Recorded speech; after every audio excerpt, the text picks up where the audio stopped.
like to have the essential oil of citronella? And I see what Emily was saying. The clicker does not work well. There we go, citronella.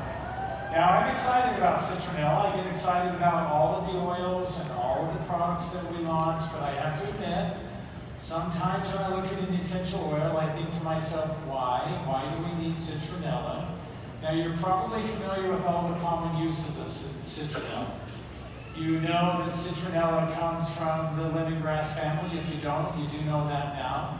It has really similar chemistry to what we see with the lemongrass, but it's a little bit milder. I like the term that Emily used when she was talking about the Japanese peppermint and the new tamer blend, that it's a little softer. That's a little bit of what we see with citronella, even though some of the chemistry is very similar to what we would expect with lemongrass.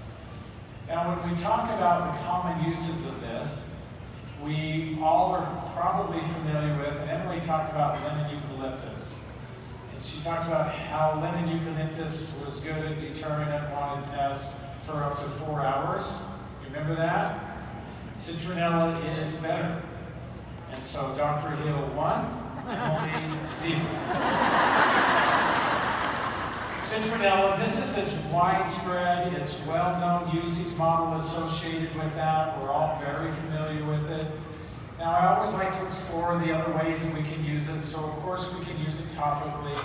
But another good use of this essential oil, to keep it very simple and very easy, is why not spray it on surfaces as well, especially when we're in the outdoor air environment.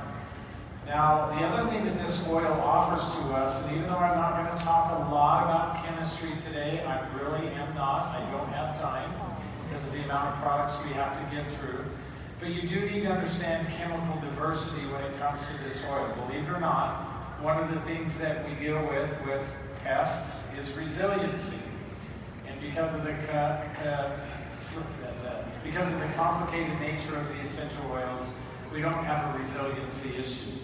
But there's another benefit that we see because of chemical diversity. And that is that we can use this essential oil in ways outside of what you might traditionally think of it as being. Now remember, I said this came from the lemongrass family. And in the lemongrass family, there's this compound called myrcene. See, I said I'm not talking about chemistry, and I already am. Okay. So myrcene. And myrcene is really good for sensory nerves in the periphery.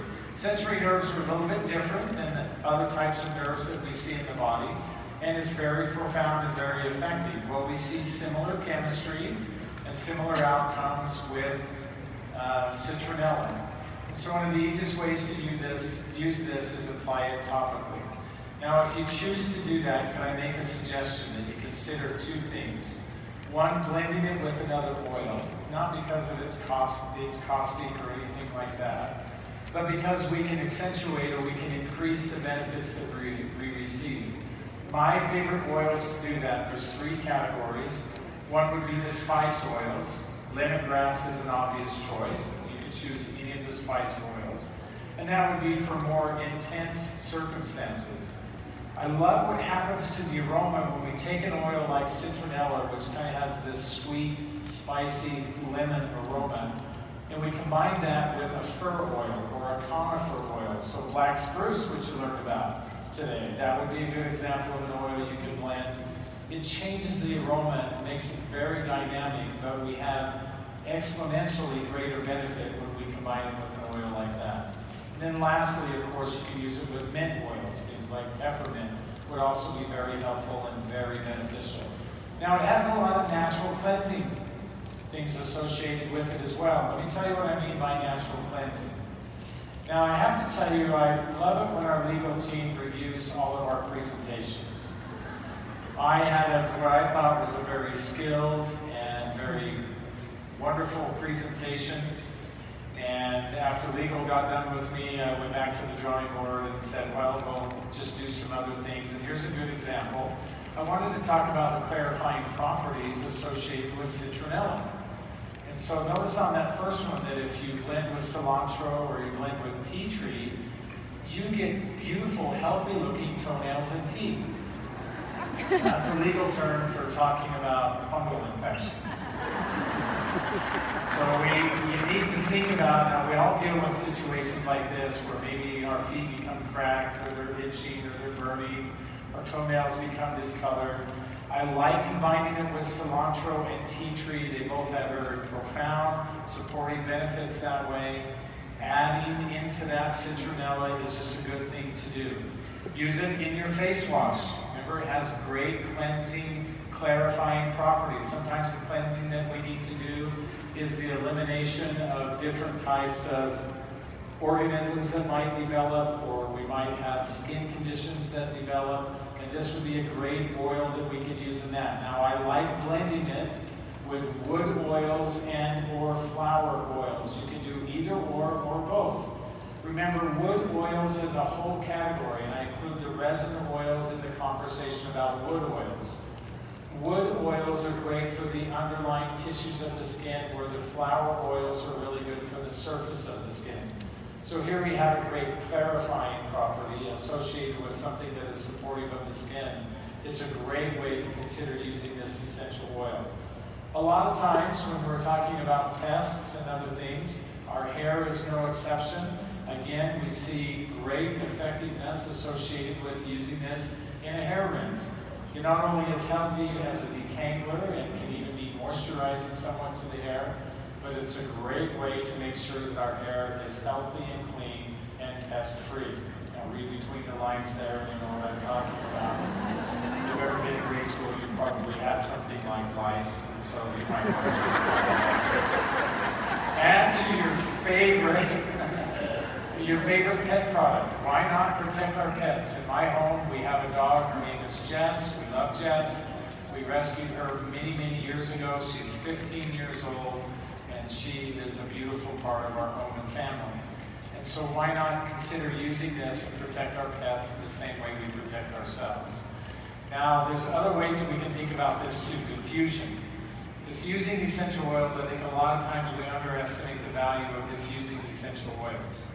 In diffusing essential oils, it provides for us this opportunity to access more than just the limbic system, more than just the hypothalamus. But the hypothalamus specifically is about controlling appetite. There's this amazing research that's been done with just the generalized diffusion of citronella, and it was helpful in three ways. One, it helped to control or maintain a healthy, normal appetite, while at the same time it helped to establish normalcy within cholesterol of the body, and it was supporting to the liver, and in fact liver enzymes were normalized. And so it's a good, healthy way to be supportive of the cleansing processes of the body as a whole, but also controlling appetite. Now, it also has neurological function in that it works with GABA in the brain. Now, later on, we're going to talk more about GABA, and we're going to talk about the outcomes of GABA and other neurotransmitters in the body, in the brain. However, in this case, sometimes we get very anxious feelings. We can even feel overwhelmed. And just diffusing this essential oil is a great way to calm those feelings and some of those emotions, as well as it has direct effect and impact on the autonomic nervous system.